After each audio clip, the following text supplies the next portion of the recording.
Hello everyone and welcome to the Grumpy Surfer podcast. I am the Grumpy Surfer and your host Adz Lyson. I hope you're all okay. I hope you've had a cracking 2 weeks and enjoyed the podcast with Eric Davis. I've had loads of really good feedback off you all.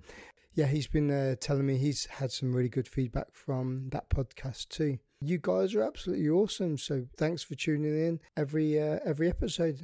Absolutely amazing. This week's podcast is with a former Royal Marine Commando and now a war film documentary maker. His previous documentary was called The Robin Hood Complex and has now just completed and is doing a tour of his new documentary called 45 Days, which follows the situation between Armenia and Azerbaijan. So please enjoy my conversation with a good friend and a gentleman of a man, Emile Ghessen.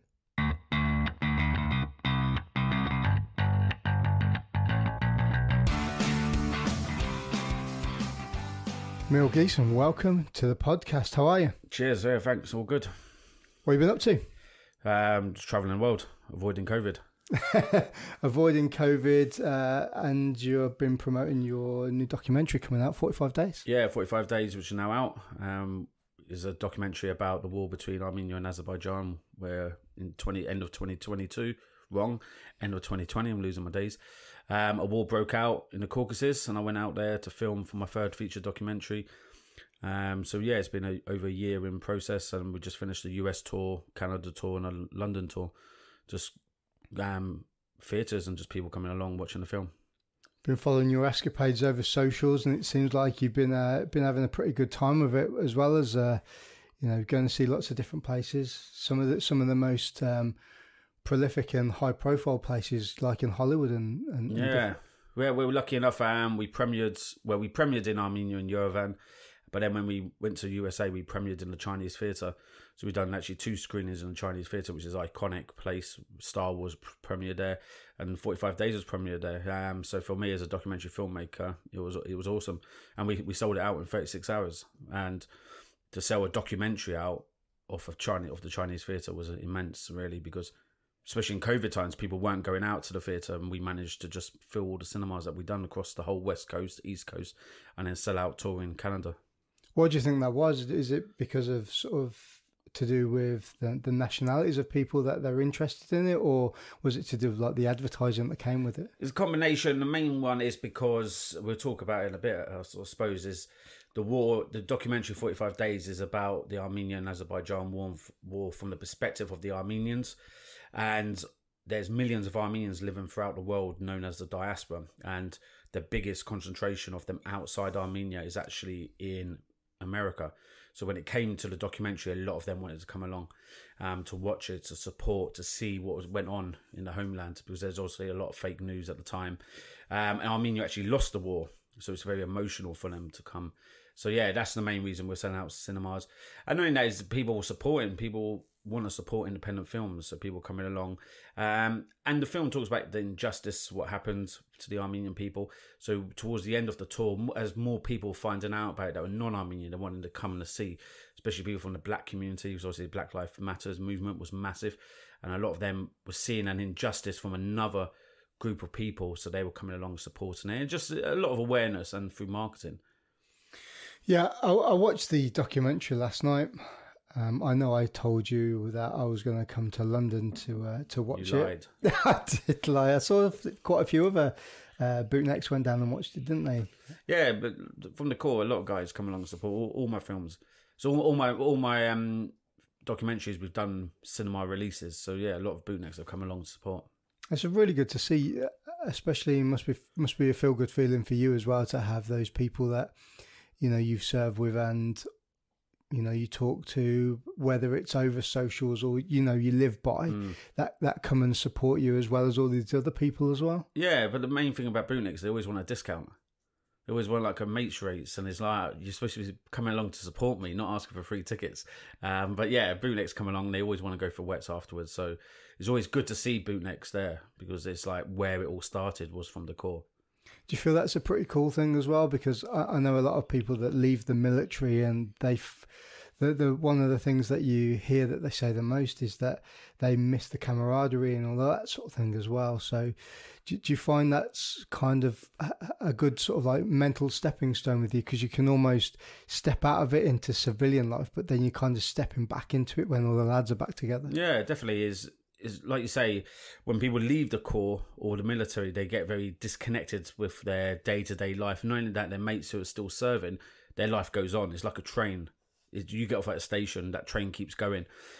So once in a while, it's nice to get back on that train, or your friends get off the train at another station, you meet again. Because it is that, like I was saying, it's the roots where you came from. Is like even Washington, we've done a screen in Washington, and 2 of my mates, bootnecks, came along to Washington. I haven't seen for coming on 15, 16 years now, and the conversation is literally where you left it. And that's the unique thing with servicemen and servicewomen, is that conversation, you don't need to speak to them daily. You're friends for life, which a lot of civilians don't get. They're like, you haven't phoned me for 2 months. And it's like, well, we're still friends. But within the Corps, you have that element of where people come and go, but they always want to still like meet up and have a drink and support what you're doing. Yeah, I've got to experience that yet. You know, we were just talking about this before we turned the microphones on, that I'm in the sort of closing stages last few months where I actually leave. I'm on terminal leave now. And I don't know whether it's going to be something that I'm going to struggle with, find difficult with. I guess I'll find out. I don't know. Yeah, I think when everyone leaves, I think it's a struggle for everyone, because you go from working with your mates every day to then going outside, and then you're totally on your own. And it took me about 2 years to adapt and adjust to civilian life, to go, actually, I'm no longer Sergeant Ghessen. I'm now Emile Ghessen in Civvy Street, who was a former Royal Marine. I think a lot of guys leave, and that's why mental health's massive, because guys leave and they get stuck in this rut where when you're in the military, if anything goes wrong, you've always got people around you to support you. And when you're in the civilian world, you still have a support network, but you're very much on your own. When you're down, you're down. And it's like, you can call upon your friends to help you, but you can't go see a sergeant major and go, I need a week off, and you're getting paid for that week. You're literally, it's like live or die. So yeah, it's a massive adjustment, especially, I think I've done 12 years. And I think the longer you do in the military, the more insular you come, the more self-dependent you come onto the system. So when you leave, it's more of a shock the longer you've been. And some guys I know who are on their 22 years now, Mark, and they're like, I don't know what I'm going to do when I become a civvy. It's because they don't know anything else. Most of us joined when we're 18, 19, 20. So to do full 22 years, you're in your 40s now, and all of a sudden you haven't got mum and dad's like Overwatch. Do you mean you haven't got a galley to go eat food if you're hungry, or somewhere that you have an argument with your wife or your girlfriend, you can just sleep in the grots. When you're in Civvy Street, it's like, what do I do now? Yeah, that's one thing. I actually had quite a funny conversation with one of my friends about that. Is like, you know, the times of I use camps to use as like bases to go surfing with, because you know the majority of Royal Marine camps are by the sea. So whether it's down in Plymouth or up in North Devon or wherever it is, or even like using RAF camps, there's one down in Newquay. I always used to use them for that, and like you say, you're not wanting for accommodation or food, or if you do have an issue, you know pretty much that you're going to get looked after. And free parking. Parking your car. I used to do it all the time. Yeah. Scran stealing as well. Yeah. So beacon stealing. Yeah, it's all gone now. So I don't know. It's a good job I've got a car that actually has all the seats that fold down in the back, so I can throw a mattress. Yeah. A little bit of background from us, though. So we actually were in training the same time. You joined up before I did, and I remember, getting through training, and you were in Hunter Company for quite a bit as well.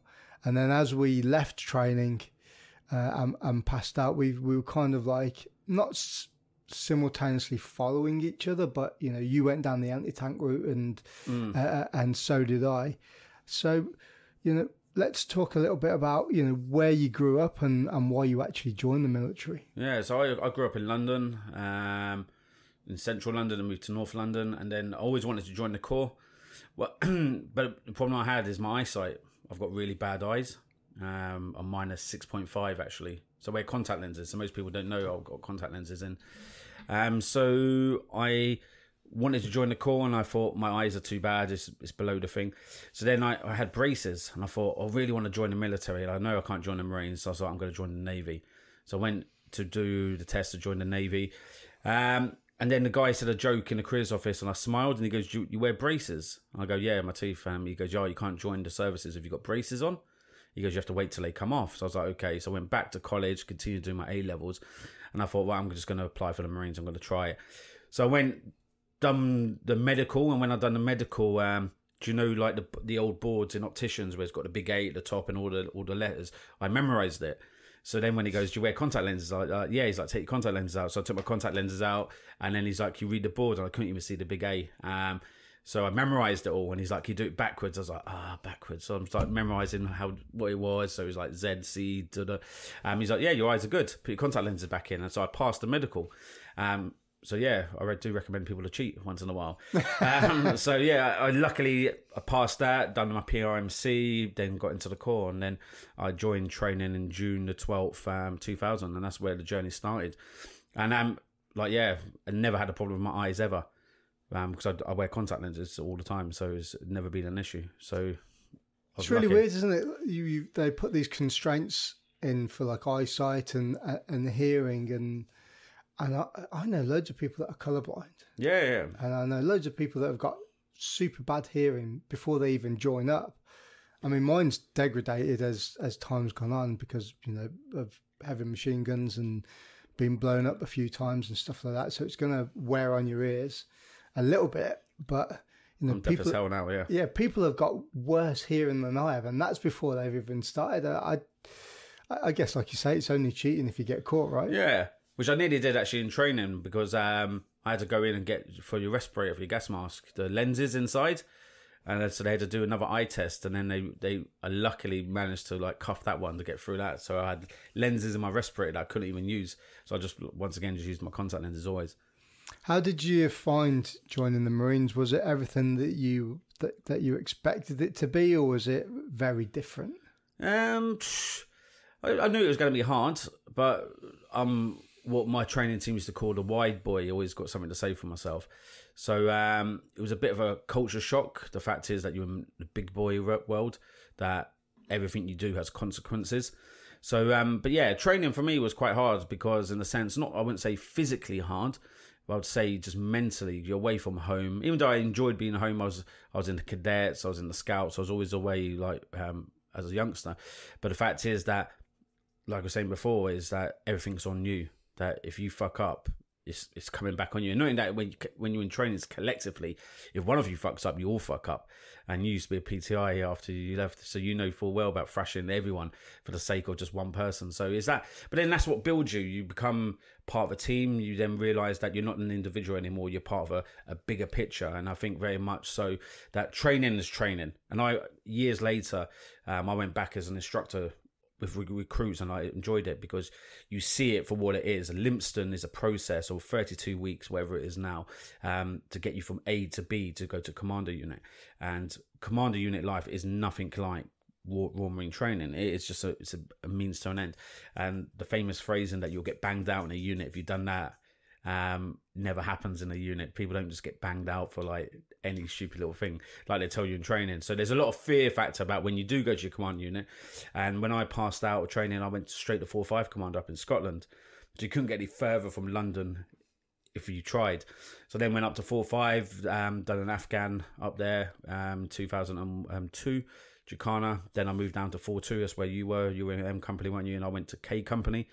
I'd done Telic 1 with 4-2 Commando, and then the invasion of Iraq, and I went and done Herrick 5 with 4-2, where I was the I-Star troop, MSG like support, like the recce troop, but with machine guns kind of thing.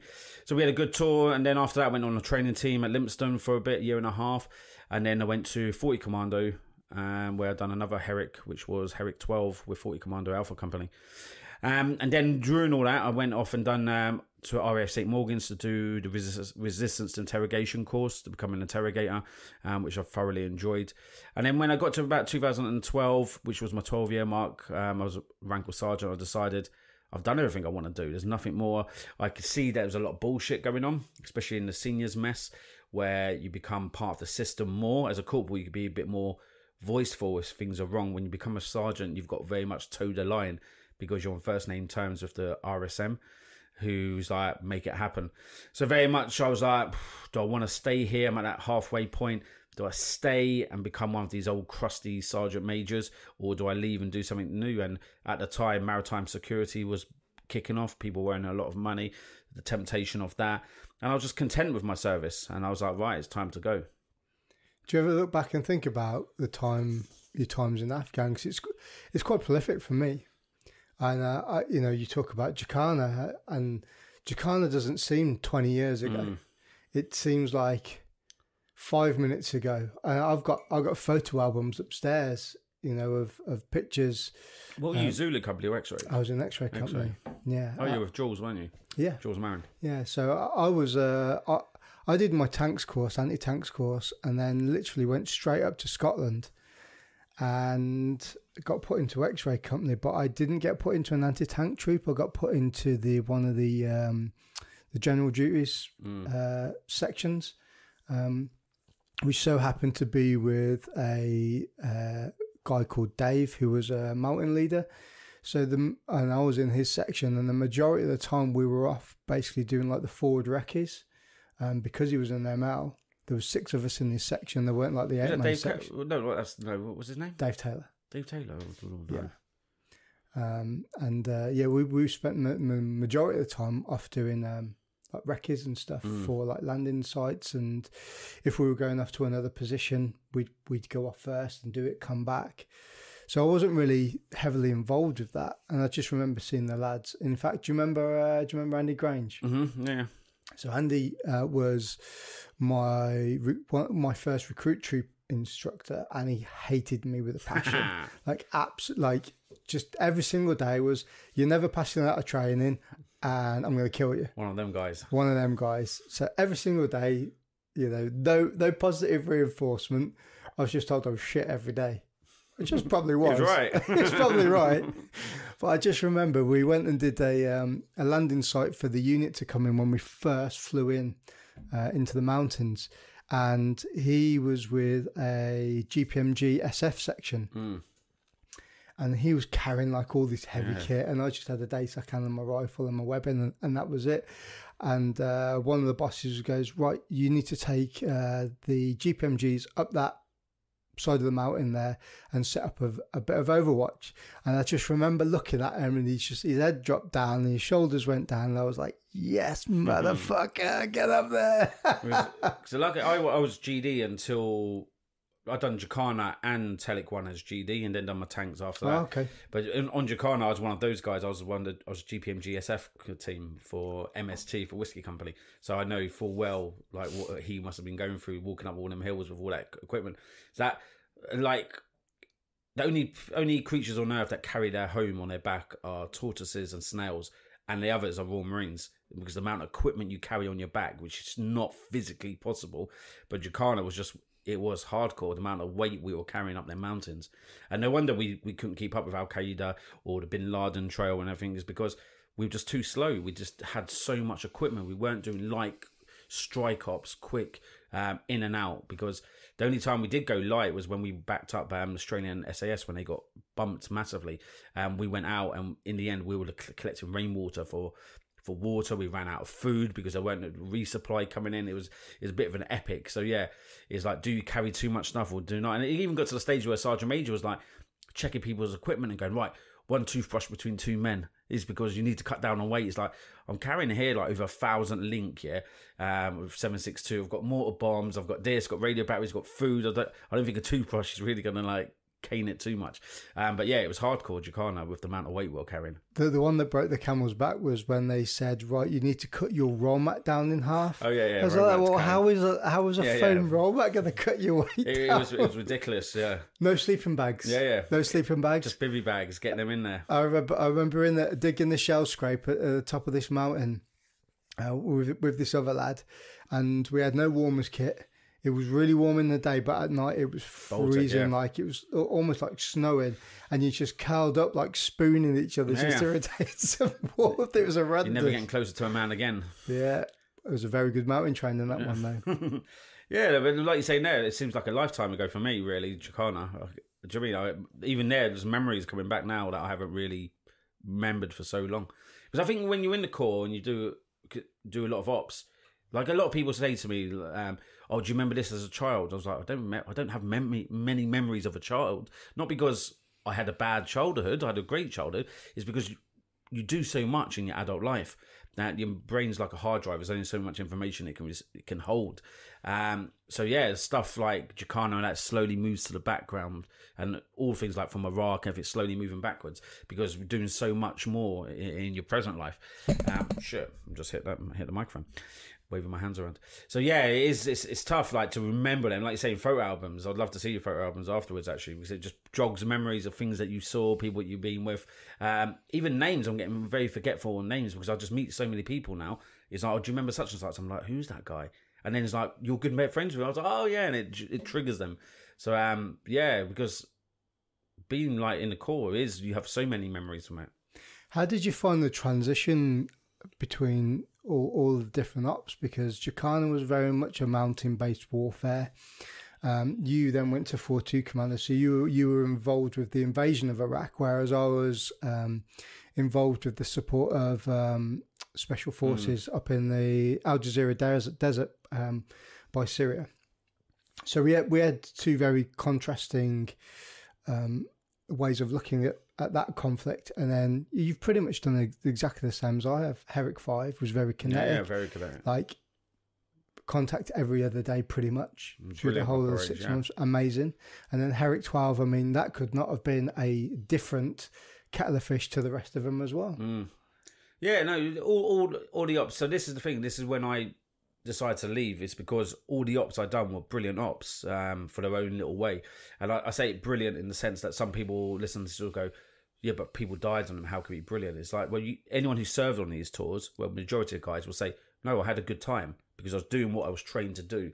It's like a doctor never doing all your training and never being able to treat anyone. It's that kind of like that idea. So like to be a Royal Marine and doing it frontline operations on all these different operations was like massive. It's because I live in Exmouth now.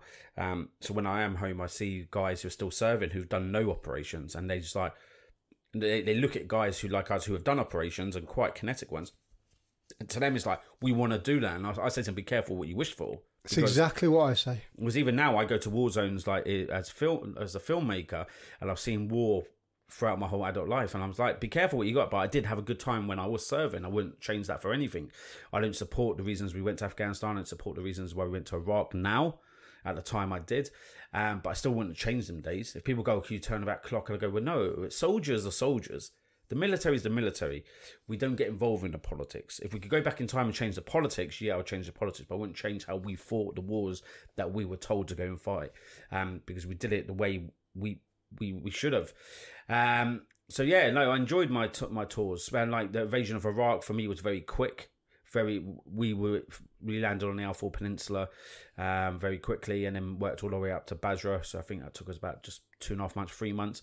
And then very much as soon as we got to Basra, we took Saddam's palace, and then we got taken out, done a few patrols in the area, and then we got taken to the port and taken out very quickly. And then the army came in and took over our positions. So yeah, and then going to Afghanistan, like saying Herrick 5. The good thing about Herrick 5 is I spent majority of my time in Kajaki, and Kajaki was just a war zone. There was no civilians there. It was just Taliban everywhere, going out fighting the Taliban on daily, every other day, having contacts.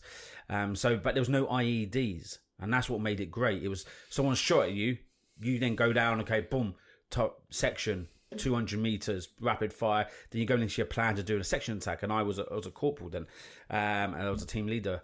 So it was the old school, the way you should have been fighting, the way you were trained to fight, and it was very kinetic. And then we come to Herrick 12, where it was IED central, where, okay, right, we're getting shot at now. Why are we being shot at? You have to think now in your tactics going, we're being shot at in this location. Why are they shooting us here and now? There's a reason for it. It's because they've IED'd the ditch to the right. They're expecting you to break contact, get into that ditch and blow yourself up. So the tactics had to be changed because they've now, by this time, they've spent over 12 years watching us. watching how we fight, how we do things, how we maneuver across the battlefield, how we put our vehicles, where we put our vehicles. If they come and attack us, where they're going to put a mouse hole charge onto that wall. How do we IED that? It was cat and mouse all the way through. And I enjoyed that tour, even though we had massive casualties. I enjoyed it because I ran a fire support group. I was the commander of it. So we had all the Jackal vehicles that were going out. We're doing the QRF. We're doing all the patrol-based firing, so we had our gun line set up. So we're constantly kinetic, especially Alpha Company in the south, because we had the freedom of movement to move around that area. So I had a great tour there, and all the tours were very different, like you were saying there, and it was a good experience.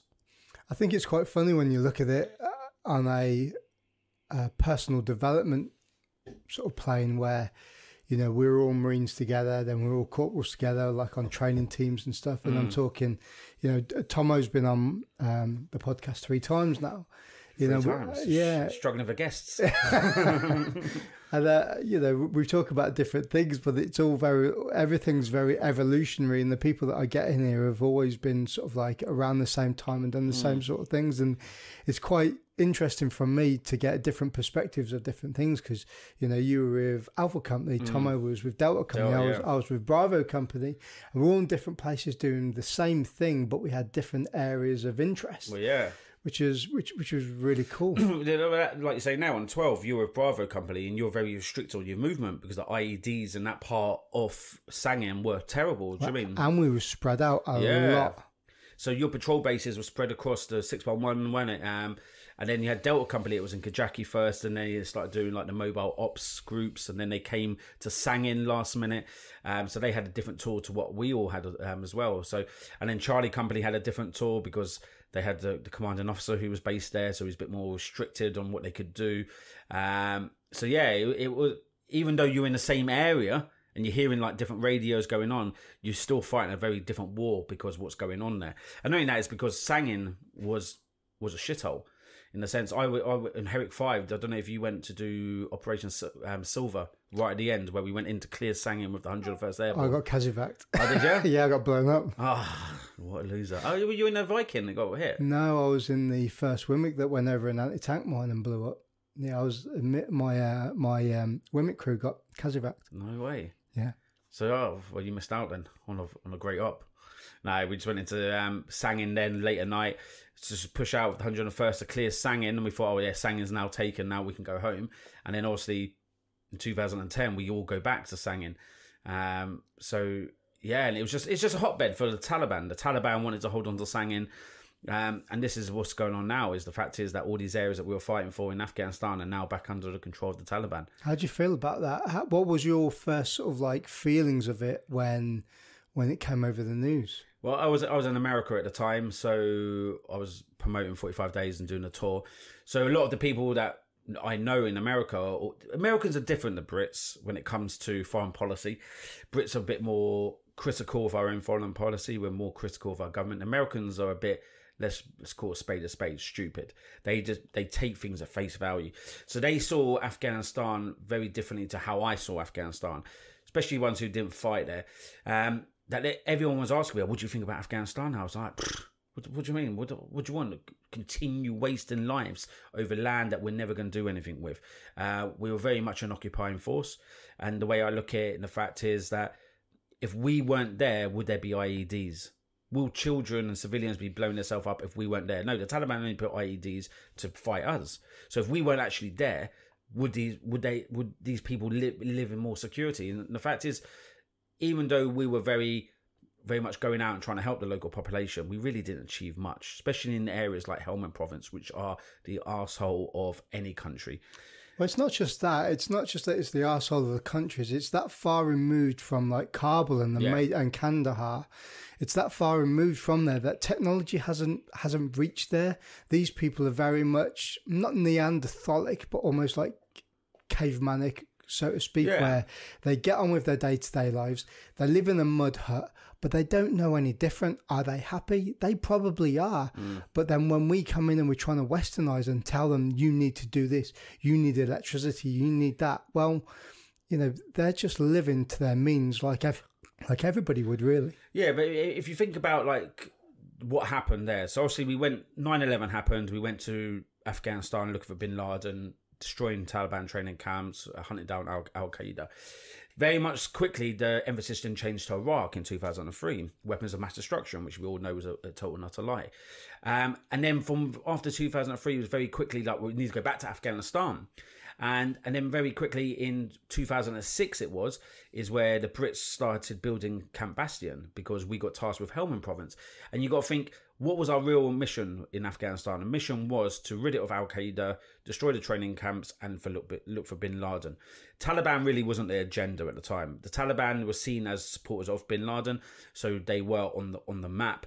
But as such, the mission wasn't to defeat the Taliban to start with. And Helmand province, really, the Brits took upon off their own emphasis to go, we're going to take Helmand province with the American support. Yeah, we're going to go there. But why did we go for Helmand province? And the main reason we went for Helmand province is because a lot of it was general bullshit from generals and military commanders who wanted a war. They wanted to have some importance in that region and go, well, Helmand province, even though it's got a sphere of influence, it doesn't really strategically give us anything.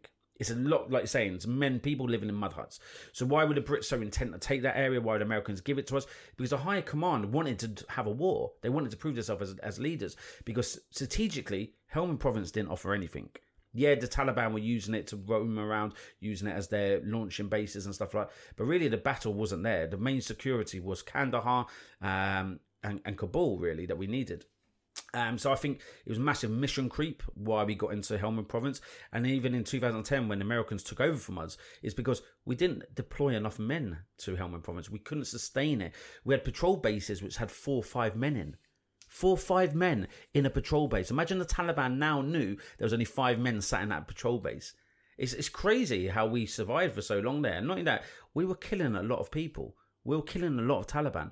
And they were just regenerizing, coming across the border from Pakistan. And not only that, is you think about when we first landed in Afghanistan in 2001, we're now fighting in 2010 for Herrick 12, we're talking about now, is people that were killed in 2001, 2002, their older children, their 10-year-old children are now at 18-year-olds. So every time we killed someone, we didn't, which justly for some people, of course, because there was an enemy that we were fighting.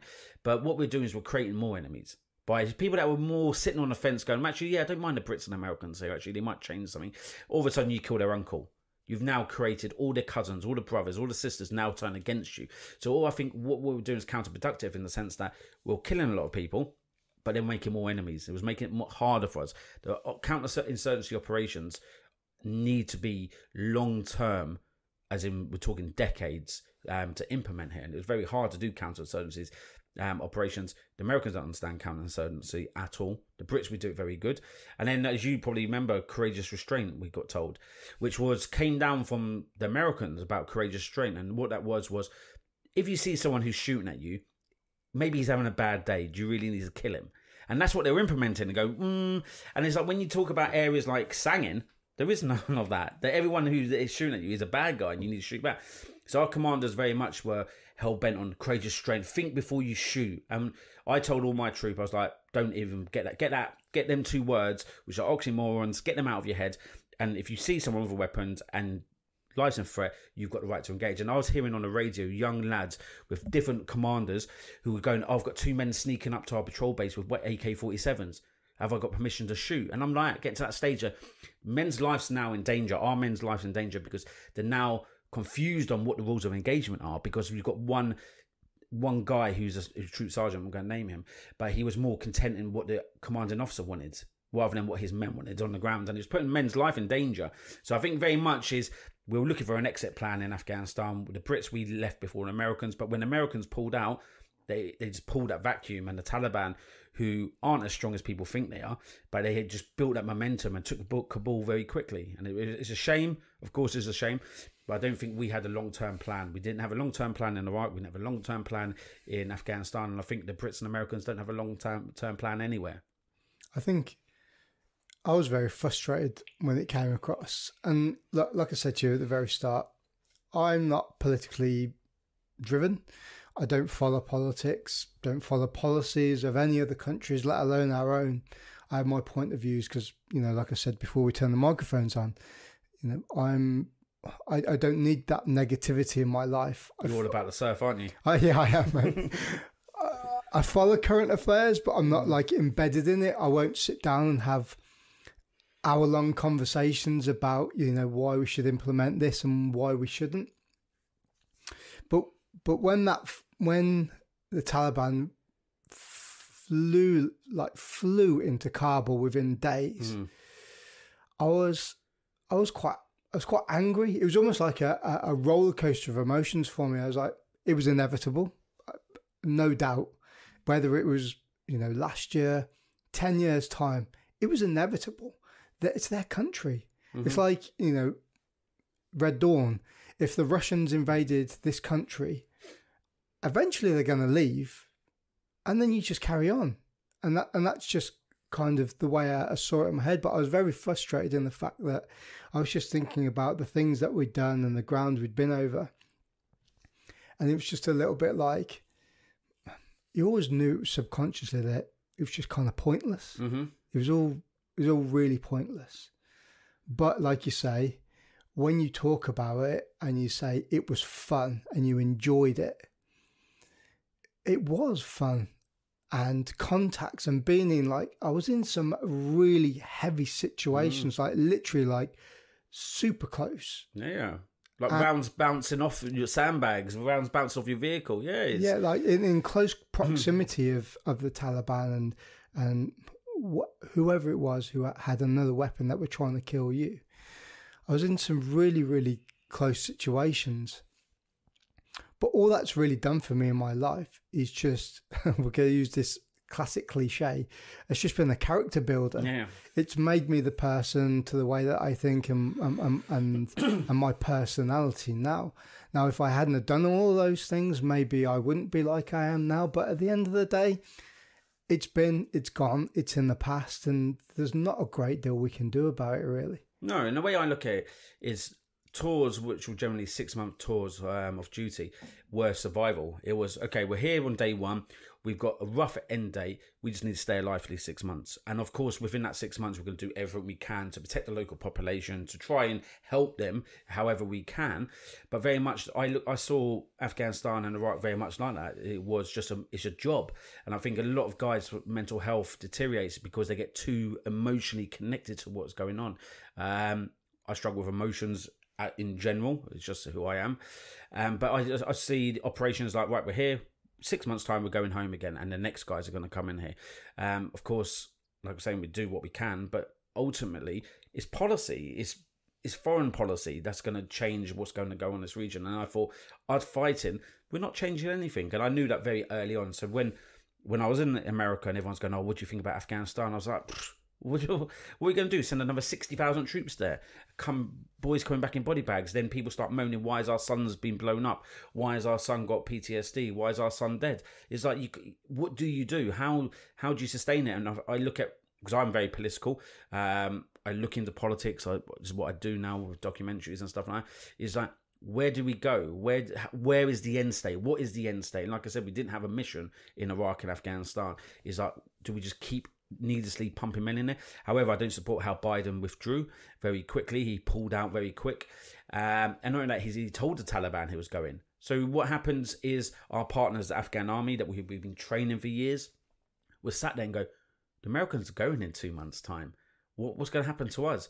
So because he done this, a lot of them defected and go, the Americans are going, they're our support. We've got air support from these guys. We can't do everything on our own. So a lot of these guys just put down their weapons and joined the Taliban.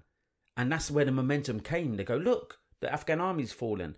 The Taliban, we're now back in charge and everything. You see how the local population go, yeah, do you know what I mean? Long term. And the thing I always remember, I was in Sangin and we had just taken over from the Rifles, who were in Nole area. And we went out and I was with an interpreter and we met the village elder. And I got out my jackal, was chatting to him, shook his hand and go, hi, I'm the new commander of this area, blah, blah, blah. How are things? And he's like, yeah, good. Like this through an interpreter. I was like, you glad we're here? And he was like, no, not really. And I was like, take it back. I go, why? We're here to help you. He goes, but so with the last unit and the unit before that, and nothing's changed here. He goes, you're going to go and the Taliban going to come. He goes, at night when you're not around, the Taliban come to our homes. He goes, you're not changing anything. And I was like, but do you not want us here? And he's like, I just want security for my children. And that's the fundamental of all the war zones I go to. Local populations want security. And even when I done my first documentary, Robin Hood Complex, the fight against Islamic State, we were on the outskirts of Mosul with the Peshmerga, and they assaulted, I can't remember what town. The town was called Bashika. They assaulted it, killed all the ISIS fighters in there, liberated them. People were coming out, putting on their football tops, smoking cigarettes for the first time because it was all banned under Sharia law and stuff. And I spoke to an elder as well, and I said to him, like, how do you feel that now the Kurds are coming in and liberate this area? And he goes, but for how long? He goes, they were here to begin before ISIS came. He goes, but he ran away. He goes, look, there's an ISIS body. And he was pointing to all the dead bodies. He goes, they fought and died here. He goes, I don't like them, but they gave us something. They gave us security. They provided us something. We didn't have to like them to give us that security. And I think very much that's what civilians always want. They want that security, and whoever's going to give it to them, even if it is the leader of North Korea, for example, or if it is the Iranians or someone, or Assad in Syria, people just want to live, and they go, okay, these are the boundaries we can live between. That's left, that's right. We just get on with what's in the middle. And I think when it comes to our foreign policy, we move them goalposts left and right, and people in the middle don't really know what's going on, and they know that we're not always going to be there long term. And I think that's the issue we've got of our foreign policy. 2012, you left. You did something that I didn't do. I changed branches. I went and became a physical training instructor, and you left. You went into the close protection world, but it was round about that end. We'll say close protection, ships protection. Yeah, that the R started falling out of that a little bit. How did you go from the transition of leaving to close protection then to thinking, do you know what? I've got not a political agenda, but I'm interested in this. How did you go from that to going into filmmaking, and not only going into filmmaking, but being almost a war correspondent and documentary maker? Yeah, so I left and transitioned very quickly, and well, not mentally transitioned, but physically transitioned into the security world. And as they say, there's no security in security. And anyone who's leaving the military looking for a career in security, I would recommend not to. It's shit. Don't do it. But then very much for 18 months, I was in the security industry. I was doing private protection, close protection, as well as maritime work. And I'd done all right, like for work-wise. I was getting good money, but it was just boring. It's like, how many doors can you open for some rich person? How many times can you sit outside a hotel room or do something bullshit, or sit at a different table at dinner while they're having dinner with some good-looking lady, and you just sat there like jealous, going, "Why, this guy is ugly, but he's got money." And then I went into the maritime world, and you sat on ships, looking over the side of the ship at night in the middle of the dark on your watch, thinking, if I was to jump off the ship now, how long will it take someone to realise I'm gone? And how far back would I be in 2 minutes' time? Would I be eaten by sharks? All these stupid things that go through every single guy's mind who's ever been in that industry. You all think the same. I just thought, this is bullshit. But I was earning good money. But the problem I had then is I was like still that bootneck Peter Pan that I was getting money and spending it. Going, oh, look, I've got this loads of money. Loads of money is going to keep coming. And then all of a sudden, as I was doing halfway through marathon, I broke up with my girlfriend at the time. A contract I was on went bust. So the money I had coming in stopped. We couldn't afford to keep the house we had, so we split up. I was then homeless for 6 months. I was sleeping in the back of my van. Well, for 3 months, I was sleeping in the back of my van. And then I moved in with my mate, who was a bootneck in Plymouth. He had a spare room. He's like, come and live with me for free for 3 months. And I lived with him. But I was on the bones of my arse. I had nothing. And then luckily I got some more security work, managed to get money back again. And then I have my own place in Exmouth, but I was renting out at the time. So I had a tenant, so I couldn't live there. Managed to move back into my place and keep working. And then on a night, I met a guy in Exmouth in a bar who told me he was going out to fight Islamic State. He was a matlock, he was a sailor. And he's like, yeah, I'm going out with loads of men, Brits and Americans, and we're fighting Islamic State. I was like, what? And my father's Syrian, so my background is my father's a Christian Syrian, my mum's British, Scot. So I know Syria. I grew up in Syria, like for summer holidays in Syria. And I was like, what do you mean you're going into Syria to fight? He goes, oh yeah, there's loads of us going with the Kurds, and we're going to go fight against Islamic State. I was like, and this guy had never been in the military. Well, he'd been in the military, but never fought. He was a sailor. And I thought to myself, I went home that evening, and I thought, my family in Syria, there's a war going on now. My family under threat. I've got the skills from the Corps to fight. I know how to fight. but I didn't feel the need to go to Syria and Iraq to fight. But this guy does. And I thought, it's crazy. So I found him on Facebook, met him for a coffee. I was like, tell me about it. And he goes, yeah, there's a group of us. We're training at the moment. We're going to go out as a unit. We're going to join this unit. We're going to go here to fight, blah, blah, blah. I was like, this is really interesting. So I randomly went online. I thought, this is a brilliant documentary, like to follow these guys. So I emailed loads of TV companies. One guy actually emailed me back from Channel 5 and goes, I don't think you understand how this industry works. He goes, it's a brilliant idea. He goes, but we're the end production. We're the distributor. He goes, you need to go to production companies and tell them like this is, and they make the documentary, then they come to us. So I was like, oh, okay, thanks. So I spoke to a production company, several of them. One of them was like, yeah, we love this idea. So they sent a cameraman down. We've done an interview with the guy who was going out to film. They're okay, we're going out to follow them with you. We'll make this production. And then 2 days before, the production company goes, we're pulling out. One, we're not confident that the access you're going to get is going to be right. 2, security reasons, it's too dangerous. And 3, we're not insured really for this, so we're not going to be going with this. So I was like, what do I do now? And I was like, and then one of my friends was like, why don't you just go yourself? And I was like, what do you mean go myself? I don't know how to film. And he's like, just make it up. And I was like, so I went on eBay. I bought a camera. I didn't even know what cameras I was looking for. I had no knowledge of cameras. Drove up to Manchester, bought a video camera off a guy, paid him £700, bought the camera, then drove to Heathrow and got on a plane. And then I flew to northern Iraq. And for nearly 2 years, I was going back and forth to Iraq, Syria, and even went across the border into Iran, up in the mountains with the fighters up there to make my first documentary. And that's how every time I was coming back, I was doing some work, earning some money, buying some radio microphone equipment, then buying lights and stuff, going back, doing my next trip, which is expensive to make films. And that's how I made my first documentary. I just made it up. It was very successful. We won several awards on it. It was on Amazon. I think it's taken off Amazon now, actually. But yeah, people can watch it on YouTube now, Robin Hood Complex Fight Against Islamic State. And it was really my learning curve on how to do that. And then from there was a scholarship to go to film school with British Forces Broadcasting. So I went there for a year.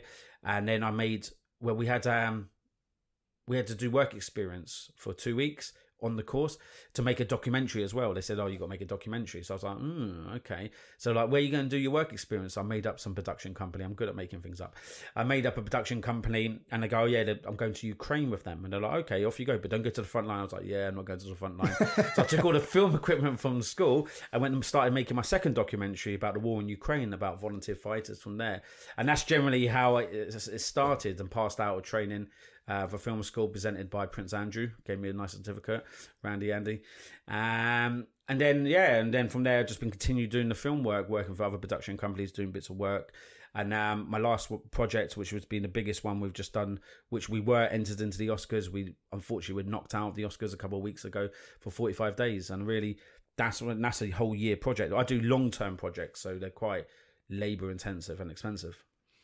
So you didn't really kind of go into it as like a full-time thing. It was just kind of anything that we do is like creating your own business, is that you just bought something, went with it. It's like this, like the creation of this. Yeah.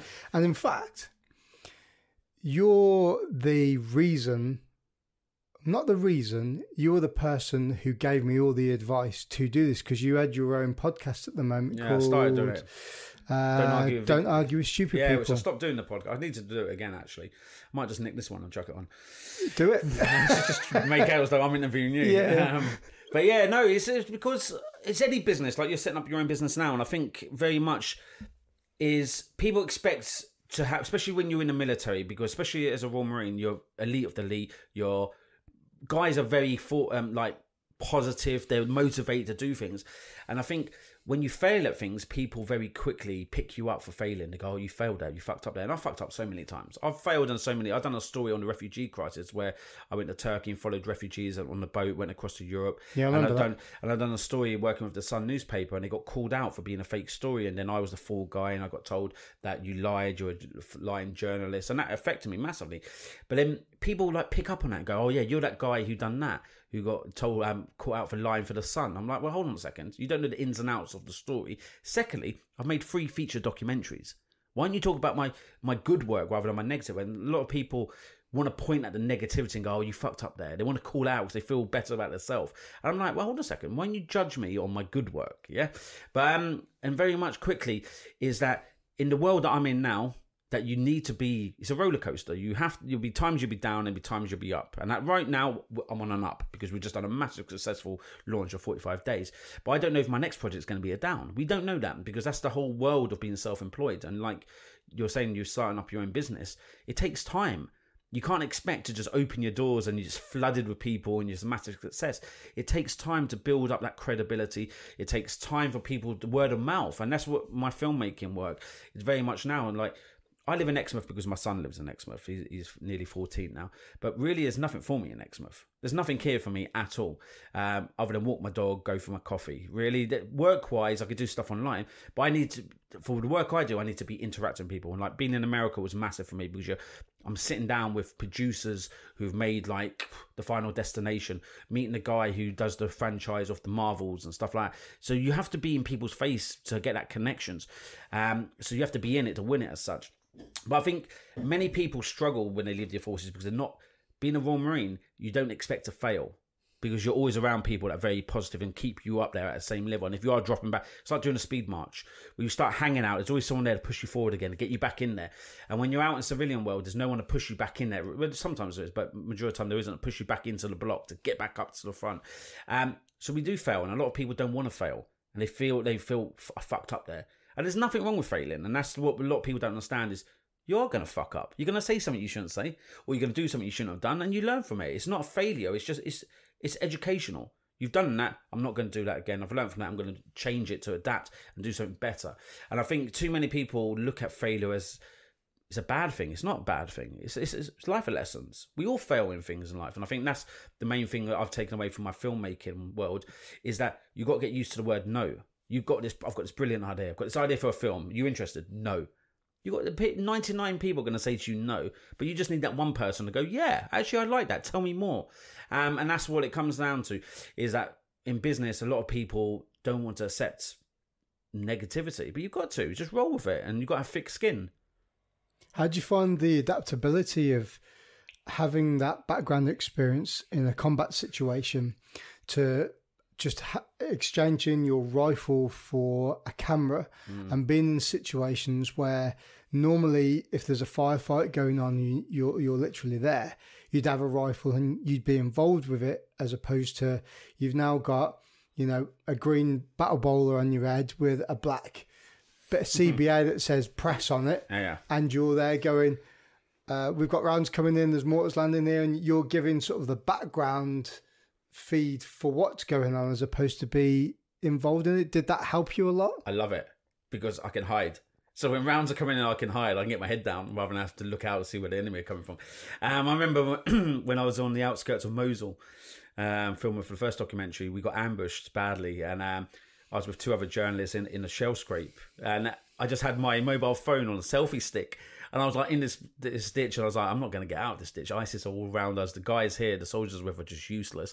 So I just like put my phone on my selfie stick and just lifted it up. And rounds were coming in. I was like, this is brilliant. I need to stick my head up. If I had a rifle, I'd have to stick my head up. But for me, it's very different now. I think what it is, because the tours that we've done off Iraq and Afghanistan were very kinetic. I've got it out of my system. To fight, I've done it. Been there, done it, got the t-shirt. I don't feel the need now as a filmmaker to want to fight. And a lot of guys I meet who are like alpha males who go, yeah, I want to go fight a war. And it's like, well, you haven't really ever seen real war. Because if you have seen real war, you've got it out of your system. You're done now. I'm very content being an observer. I'm very content on just sitting there, just seeing what's going on, see how other people. But at the same time, I always try to lend a hand to the people I'm with as an objective media person. I shouldn't be getting involved. I don't get involved. But there has been a couple of times, mainly on my first documentary, I was in a place called Kirkuk, in northern Iraq, and it was a very hostile area. And I move around generally because my budget's low in taxis. That's how I move around the front line is in taxis or bummer rides or hiding back of ambulances or however it is. And I got a taxi. I was in Kirkuk. I was coming back to Suleimania, the city, and the taxi driver was lost. And so we're like, where are we going? He's like, I don't know how to get out of the city. I'm not from this area. I was like, and it was full of ISIS in the area, like sleeper cells. The Iraqi army were in the area. So I was with the Kurds. The Iraqi army were very hostile as well. You couldn't know who you could trust. And we saw a Peshmerga soldier who was going, he's like, I'm going back to Suleimania as well. Can I get in a ride? So he's like, yeah. So he got in the car as well. They both got out to go speak to a local guy to find out the directions out of the city. And it's now coming to dusk. And there's a Iraqi checkpoint there. A guy looked like Saddam Hussein, a big guy. And he's come over to the car and saw me sat in the back. But the Peshmerga soldier left his rifle on the front. So I'm sat in the back on my own. I never carry weapons ever. He's looking in the back of the car, sees I'm a white man. Even though I've got a beard and everything, I can blend in a little bit easier, but he could tell I was a foreigner. He went back to his little box, picked up his AK-47, got into his little Nokia phone, started phoning someone and pointing towards the car. So I'm like, this is like kidnap territory now. So I just reached over, picked up the AK, made sure it was ready, got in the back, started leaning over, beeping the horn to the two guys, like telling them to come back. And they're like, what's going on? I was like, beep, beep, beep. The guy's now getting like high rate that he's on the phone, like going, boom, we've got this guy here. They come running back to the car, get in the car, and now they realise that I've got the AK. They're now thinking I'm taking them prisoner. So I'm like, to them, drive. I didn't talk the language. I'm like, fucking drive. So they drive, going in and out of all the alleyways, get out of the area. And once we're out of the area, I then like clear his weapon, give it back to the soldier. And then I phoned my friend who could talk and translate and say, like, this is what happened. Explain. He's like, yeah, dangerous man. Yeah, no shit. So he's like, yeah. So like there, I don't carry weapons because you can't have a camera and carry a weapon. And there was another time where, in fact, this is a funny one. If you watch the first documentary, I met some American volunteer fighters in Sinjar, in a region where ISIS were everywhere and they're fighting them. And they go, come up to the hill and we'll show you like where our positions. We got up there and these two guys, ex-US Marines, now fighters, are with their father. They had a 50 cal on a soft mount. So the Americans don't use soft mounts. It's like the bracket that holds the gun. So they're like, we're gonna shoot up a mosque. I was like, why? And they're like, because we're going to shoot the mosque. That's where ISIS hang out. So I was okay. So they get up on top of the truck with the 50 cal to show off to me with the cameras. And he's clicking it. And he doesn't understand how soft mount overrides the hard mount. So he's like, I was like, what are you doing? They're like, we've never seen this before. I was like, it's a soft mount. And they're like, how do you know? I go, I'm a former Marine. They're like, do you know how to use this? I was like, yeah. They're like, show us. So I'm like, so turn the cameras off. I was giving them a weapon handling lesson on the soft mount. Then all of a sudden I get back down, get the camera, and then they start opening up. And I was like, so I didn't really get involved, but there's been times where I've been like, And when I was in Armenia in Nagorno-Karabakh, the region there, is talking to about the trenches. Their trenches were just straight lines. And I was like to the commander, I was like, why are your trenches straight lines? He goes, this is how we're told to build them. I go, no, you want to make them zigzags.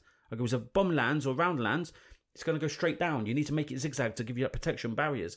But I need to be very careful because when you're trying to give out this advice to people, because you don't want people dying, people start thinking, who are you? Are you a spy? You would work for the government. It's like, no, I'm just a guy who knows something and I'm trying to help you out here. So I try to compartmentalize between being a filmmaker and being like a former Royal Marine. But yeah, really, I don't have any interest in getting involved in the fight. But there again, I'm hanging around a lot of guys who are less trained than what I am. Have there been any situations where you just thought, I ain't getting out of this? There must have been. Mainly when I was in Iraq, the ISIS one, where you're surrounded by ISIS everywhere, and the guys you're with are just like ragtag. And also in the latest one in Nagorno-Karabakh between Armenia and Azerbaijan, just the fact that drones were everywhere and they were just launching their drones, attacking civilian vehicles, and you could hear them flying over. Every vehicle I was getting in, I was like thinking, is a drone watching us? And I felt very much how the Taliban must have felt with our air superiority. It's like, am I being watched now? Normally we control the skies, don't we? So when I'm on the other end of it, it's quite scary because you're thinking, well, okay, right, I'm moving tactically across the ground, but if there's something watching me from above, doesn't matter where I go. It's like we all watch police like programs about the police interceptors and all that stuff. When you put the police helicopter above and there's like a high speed chase and everything, you can't see the blue lights in your rear, but you don't know that helicopter's watching you and they're going to come and get you. And very much, I was on the receiving end of the drone warfare there, which was very intense. So I thought, I wouldn't say I'm not going to get out of here, but it's just very much like, if I'm in the wrong place at the wrong time, I'm dying here. There was a bit of footage I saw a while ago. It was a stage show, and it was when drones first started to become like, I've got one here that I got given for Christmas. What kind of drone is it? It's just a little crappy one that you get from a shop. Okay, yeah. Like, you know what I mean? Like, it costs like 30 quid. Yeah. And but it was about that size. And what they'd done was they'd put explosive into it, but they put technology into the drone that created face recognition. So you had a swarm of these little drones that could fly around, and you could almost use them as being like a hitman, put some facial recognition software into it. And they had a dummy on the stage of, like the, like almost realistic plastic faces they use for like boxing dummies. And they had this drone flying on it, and they gave a demonstration of like, this is the facial recognition, and they put it on to like attack or whatever, and it literally flew straight into it, and there's like a little, like a percussion charge, like would be like in an IED or something like that, where it just made a little hole straight in his head. And I was like, is this the state of technology now? And then when I started watching the documentary last night of 45 Days, which you can get on Vimeo, yeah. At the moment, is that what it's called? I call it Vimeo. Vimeo, yeah. Yeah, that one. Or you go to my Instagram, Emile Ghessen, you'll see it in the link in my bio. We'll put that at the end. It's a little plug. And no, we'll do it at the end. And then you started talking about the drone threat. Yeah. And it's something that I'd never really thought about before. And then especially when the guy said that when they were looking up at night, like the stars. Yeah, the stars. They didn't know whether the stars were drones or not. And that must be absolutely terrifying. When you're fighting a generic warfare fight where you've got boots on the ground, but then you can't see something in the sky. And like you say, it related quite well to the air dominance that we had, whether it was whether it was, the B-52s in the air dropping JDAMs on people, on the Taliban. If you flip role reverse it and you look at somebody else's point of view, it must have been quite disconcerting, and especially for you filming that as well. I can't imagine what that would have been like. The thing is, I know when I go into war zones now, I am just a pawn in that war zone. I don't push it to the level of where I put my life in danger, but when you've got threats from air, you've got from artillery and rockets and drones, everywhere's the front line. As we know, like in Afghanistan, is like, where's the front line in Afghanistan? There is no front line, it's all the front line. And very differently is that me and you, the way we fought wars is old school. Because the way wars are fought now, which you see in 45 Days, is the way wars are fought now and how wars are going to be fought from now on. Like you're saying about the drones being adapted, like off-the-shelf drones, ISIS use them very effectively. And what they're doing is they're using them for suicide vehicles. They're using drones for surveillance. So they're calling in suicide vehicle to overwatch and go, right, take next left, take a next right. They know a vehicle's coming, so they would move the checkpoint back. And we had loads of suicide bombers coming towards us in Iraq and Syria. They'd move the checkpoint back, try to hide from the suicide bomber. But the drone's watching and goes, take the next right, bang, bang, targets to your front, 100 meters, and they're driving it straight in. So they're using drones off the shelf for surveillance. And then, like you're saying, they're adapting drones, cheap little drones, to put high explosives on, put grenades on it, and they're using them as either kamikaze ones, or they're using it to drop. And they're using it very effectively on the front line in Ukraine now. Is very much both sides are using drones, little off-the-shelf drones with explosives on to drop into the trenches. And then what we saw now in Nagorno-Karabakh in 45 Days is the generation of drones where it is not drones like we used, a Predator, but smaller scale, cheaper drones, which are military grade drones, but they're very effective. And you've got the Israeli drones, the Hapop, which is a kamikaze drone, which can sit up for 6-7 hours, be in observation, surveillance of the area, and it sits there. It's called a loitering drone. And all of a sudden it PIDs a target, and then it would nosedive. So the drone then turns into a missile, nosedives and kills its target and detonates.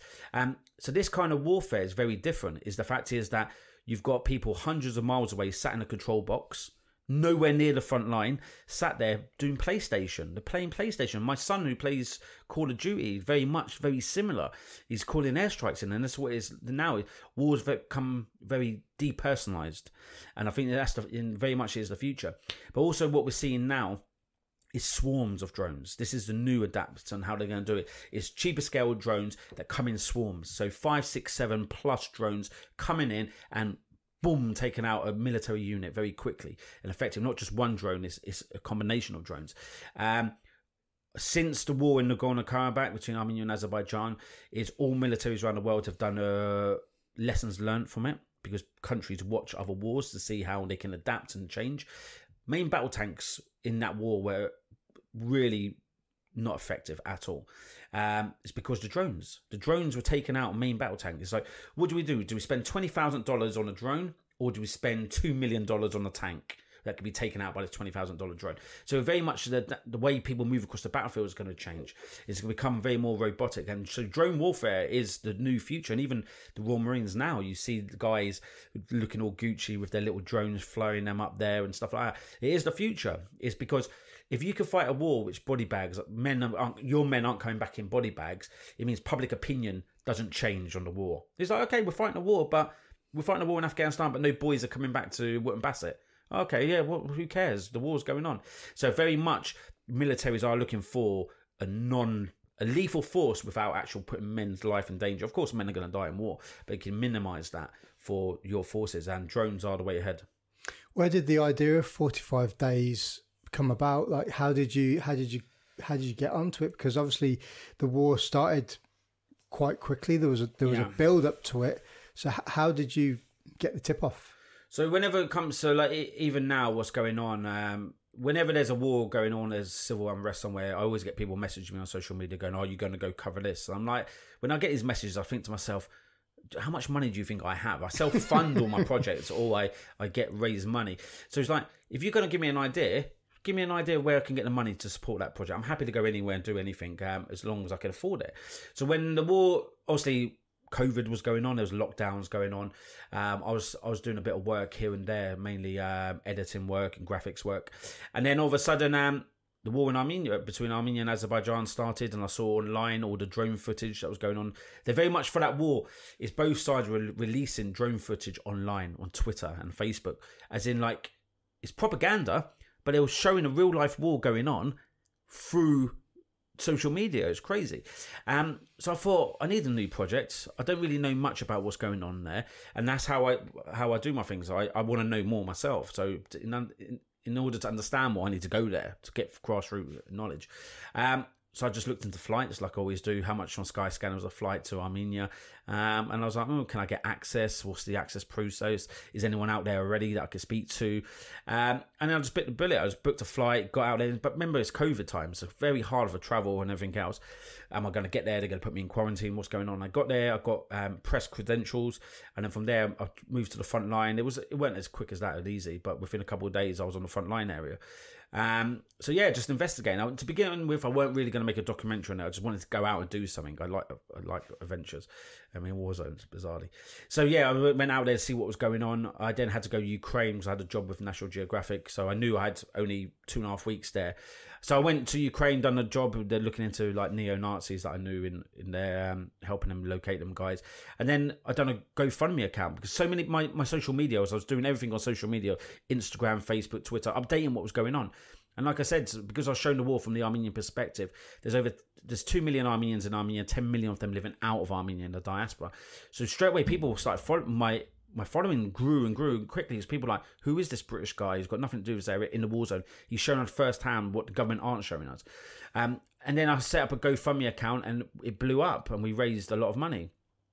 So I went back again, and then for the last year I've been near enough in Armenia, making this documentary and editing it. The guy who edited it and the producer are American. They flew in from America because I was having issues getting visas.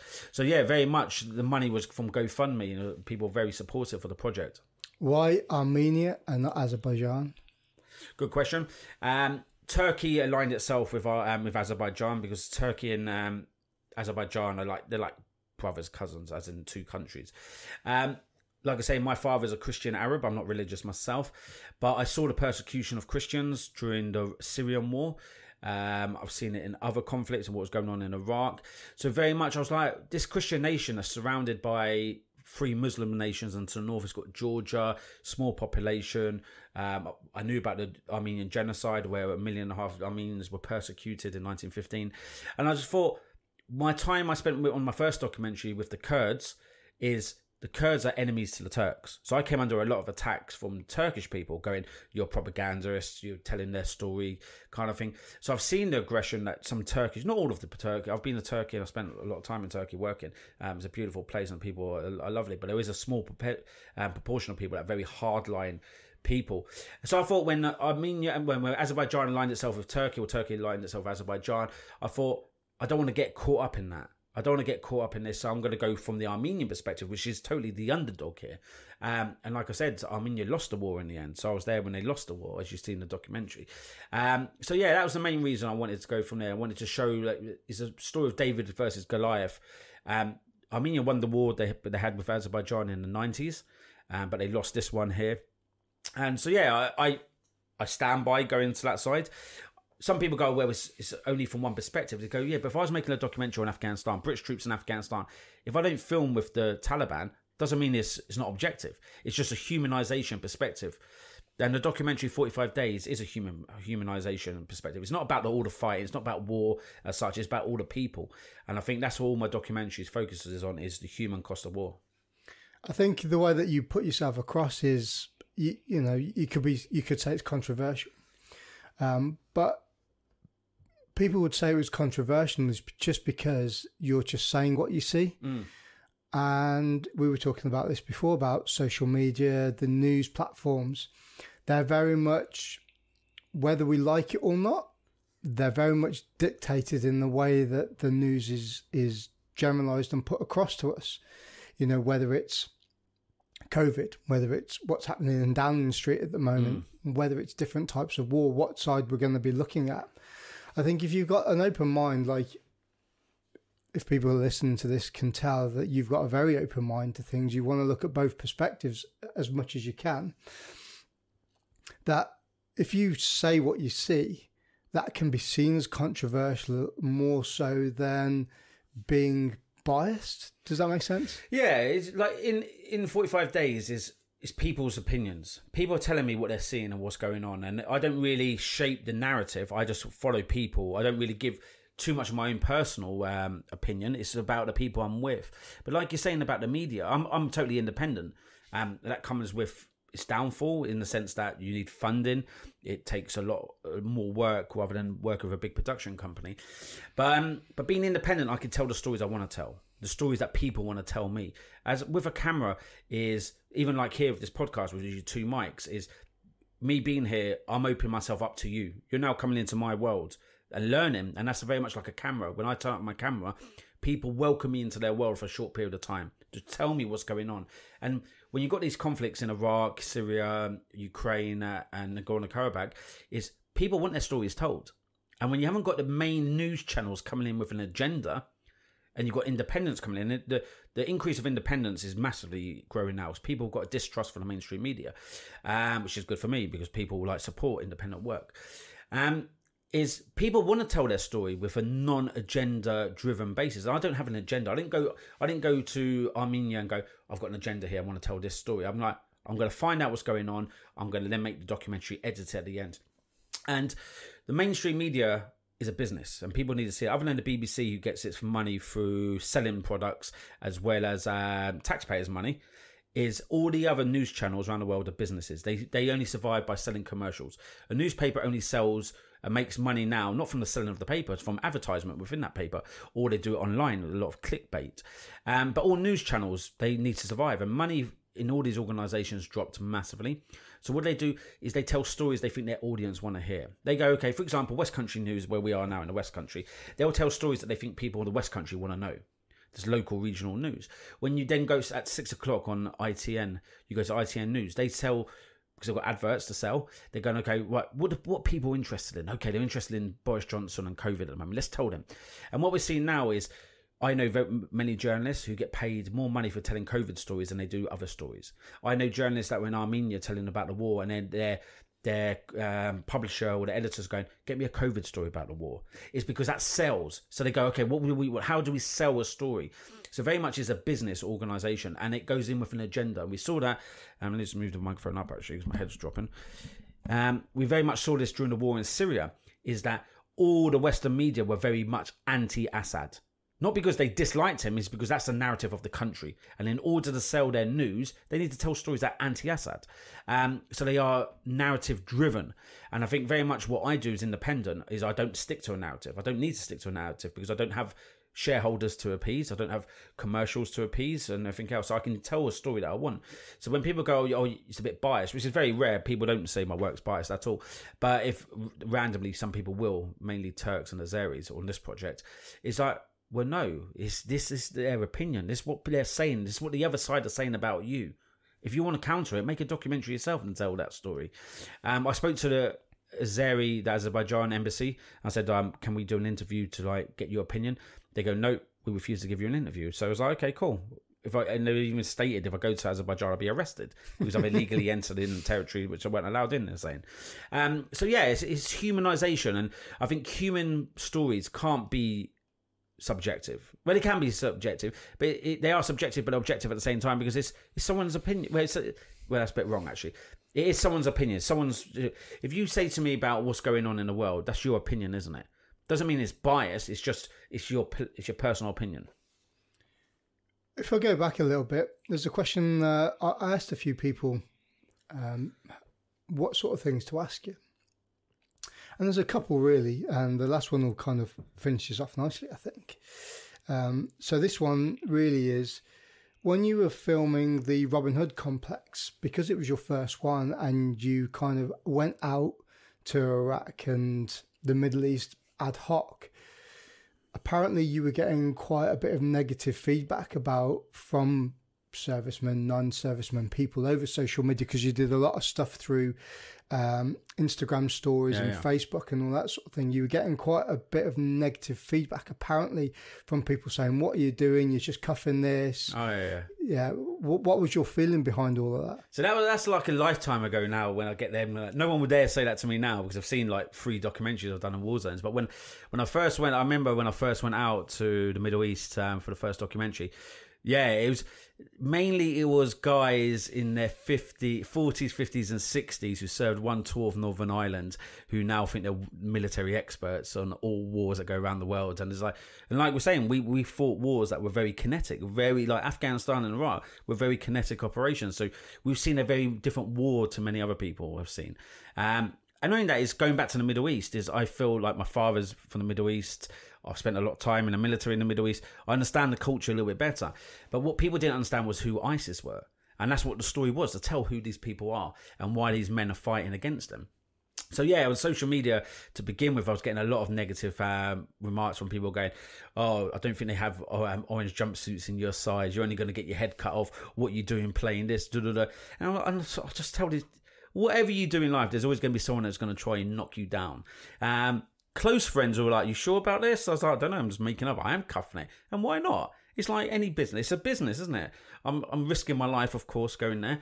I have a son, but he understands my work I do now. And the fact is that, like I was saying, there's always going to be someone to knock you down, no matter what line of business you go in. There's always someone who thinks they know better than you. And it's like, but they're not going to take the chance. But then the thing is, when you're trying to make it happen, they will knock you down. But then when you've made it, when I've made the documentary and they've watched it, they've gone, actually, yeah, that's brilliant. That's well done, actually, kind of thing. And I think more people need to be more supportive to go, actually, yeah, okay, have you thought about it? This is X, Y, and Z. Have you thought about these? Rather than going, oh, you're stupid, you're an idiot, you're going to die doing this. It's like, what do you know? It's like, save your comment. And this is the thing with social media, is my business is obviously a lot through social media. Is how I get my following, is how I get jobs and stuff like that. It's like the saying goes, opinions like arseholes, everyone's got one. And when it comes to social media, it's because people are sat behind the screen, they're sat on their toilet, they're sat on their sofa, they're lying in bed. It's very quick and easy to send something and then think, I've just said that. Rather than if they wouldn't say it to your face. They wouldn't come up to you and constantly go, I'm about to say this person is physically in front of me. When it comes to social media, it's very toxic, especially Twitter. Is people just throw it out there and they think, oh, it's gone. And like you're saying, it's out in the ether. It's gone, it's there. And the problem I have now is because I'm very well known amongst the Armenian community, and in Hollywood and in LA, I'm very well known now as well, is that everything I post now, I know to get screenshotted. And things like, even if I post something and I realise, like on Instagram on the story, and you realise a spelling mistake, you delete it. I've had people send me a screenshot of my original post, go, why have you just deleted that? I was like, bloody hell, that was like 20 seconds ago. Wow. I was like, there's a spelling mistake. It's not because I'm taking back what I've said. Is there a spelling mistake? I'm changing it. So you need to be very careful about that. Is that on social media, it is a very toxic place, and it can be, like you were saying about avoiding all the news because it's negative.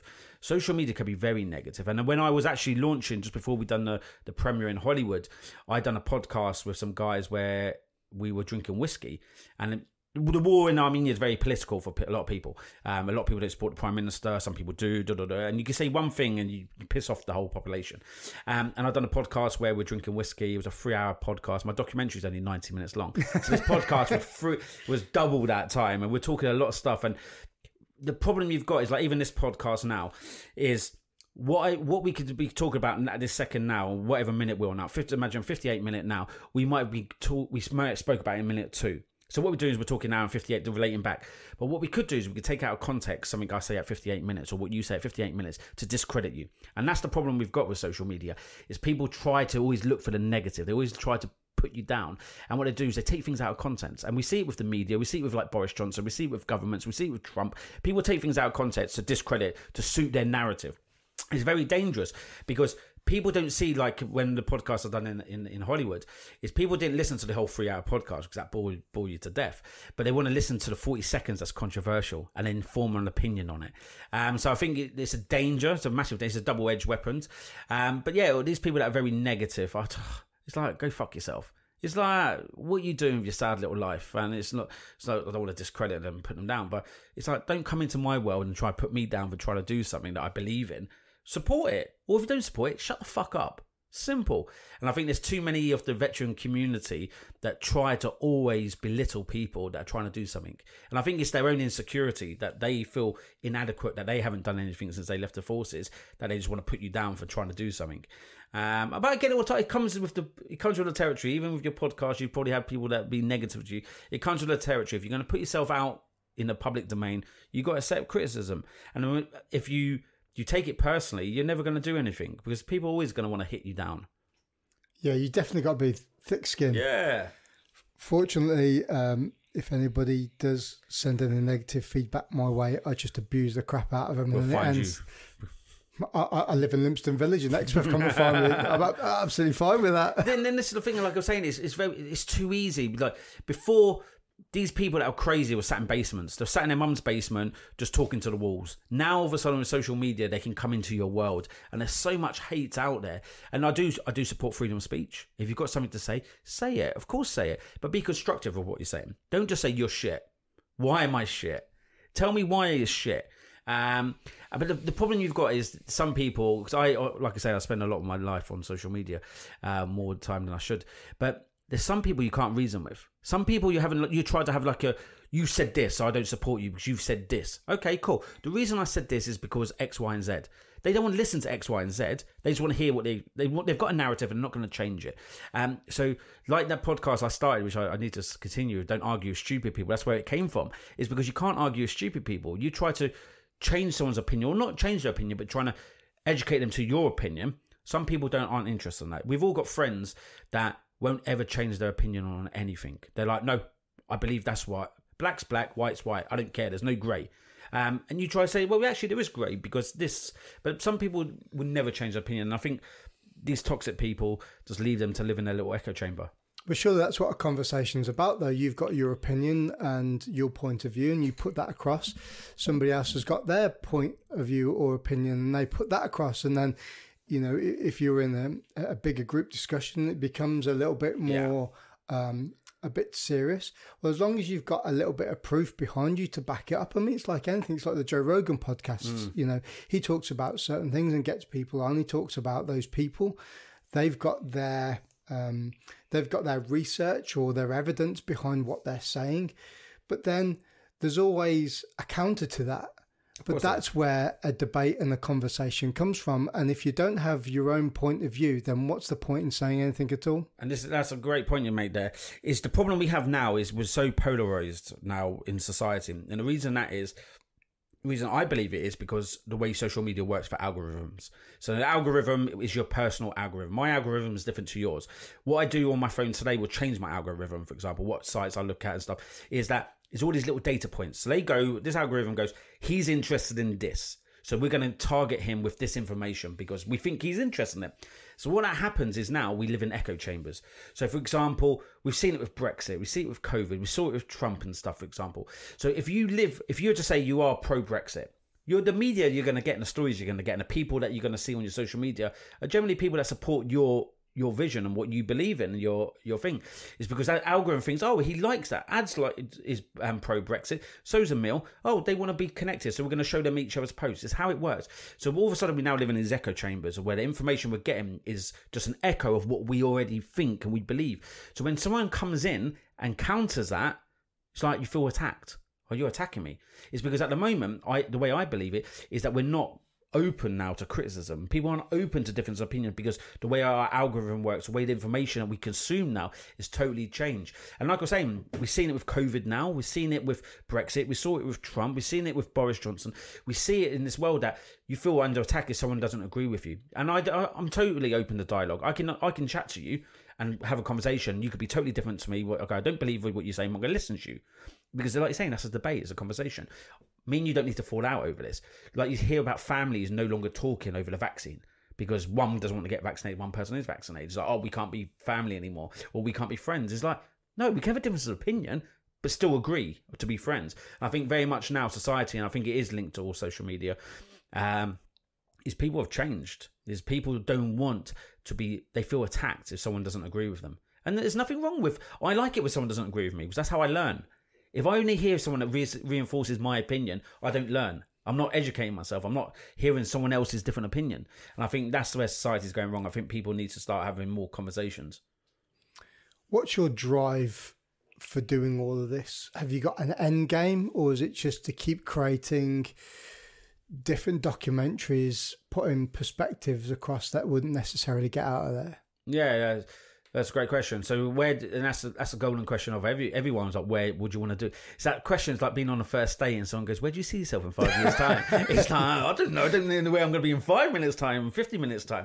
My life is very much here and there. It's like, I don't know where I'm going to be next month, for example. Like my son's mother, we're not together. She goes, can you keep the dates between April the 1st and April the 5th free to have the dog because I'm taking the son away? I'm like, I don't know where I'm going to be in April. I can't commit to that. And my life is a bit of an up and down.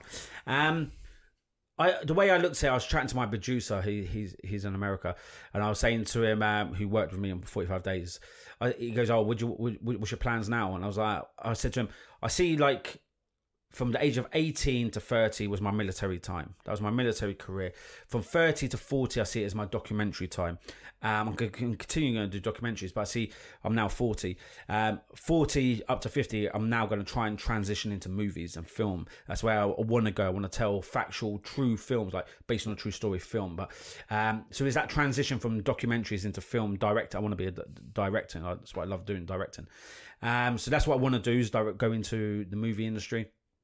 Which is a seamlessly transition, because a lot of well-known directors were documentary directors, but it's getting your foot in the door to get someone who goes, you're a first-time director, we're going to give you this amount of investment to do it. So that's the hardest part, getting that investment. So yeah, but I'm looking into a few other documentary ideas at the moment, because documentaries for me are natural and easy because I'm good at telling stories. I'm just naturally got a gift for just telling a story because I believe in it. And I think very much I say to people, especially when I talk at schools, I go, especially film schools and journalists, when I talk to them, I go, if you believe in a story, other people believe in that story. If you don't believe in that story, no one's going to believe in that story. And I think that's the difference between it being independent and working for a production company. Because if you work for a production company, you're just told to go do a story that you're like, I don't really care about this. But when you're independent, you're doing it because you're putting blood, sweat and tears into it. And I actually worked out the other day that the amount of time I've put onto 45 days, that I was on less than minimum wage per hour for the amount of work put into it than a Chinese child in a sweatshop. That's how much, do you mean? It's not about the money, you're doing it for the love of it. So yeah, I want to transition into movies, but I know that's going to take time. We're looking at a potential, don't know if we're going to go ahead with this one, because homelessness is a massive thing, mental health is a massive thing. I was shocked in Los Angeles about the amount of homeless people there. There's over 80,000 homeless people. In Hollywood, they're under every bridge. There's shanty towns. So we're looking potentially, if we could get off the ground, a documentary called 30 Days in Hollywood, where I'll go homeless for 30 days, living on the streets, looking into the different people and the personalities. How do these people become homeless? Because like I was saying, I was homeless for 6 months. It's like, how do these people end up? And then doing well-filmed interviews with them, like Netflix style interviews with the characters we meet, giving them a name. Like, this is Andy. This is Andy, who you just seen on the streets. This is his background. Like, telling the story about how this veteran ended up on the street. How this actor tried to come to Hollywood to make it, but now has ended up on the street. How is this woman, Claire, who's lost her children because she's now addicted to heroin? How did these people weren't these people they are now? Once upon a time, they were someone different, and they will be someone different in the future. So that's one idea we're looking into at the moment to see if we can get it off the ground. But once again, because I'm independent, it all comes down to funding. Where do that's the biggest question. We've got so many ideas. Like, I'm writing a script at the moment for a movie. It's like, where do we get the funding from to get this off the ground? And that's the golden question for every business. We're going to close this down. Yeah. Where can people find your content? You've got a website, and I know 45 Days is out at the moment on Vimeo, like we said at the start. Yeah. So through best things through social media, Emile Ghessen, and on all my social platforms, there's a link there to the latest documentary and to the website. The website for 45 Days is 45daysfilm.net, or there's my page called emileghessen.com. So social media really is how people connect me. If anyone's got any ideas for funding or any ideas for films or documentaries, send me a message. I'm always open to discussion with people. Just don't talk to me about COVID. That conversation's now over. Geese, it's been an absolute pleasure talking to you, mate. Thanks for your time. Much. And that's it. If you like the podcast, please like, share and subscribe on your podcast provider, and also leave me a little review on Apple Podcasts. That would be amazing if you could do that. Thanks for listening.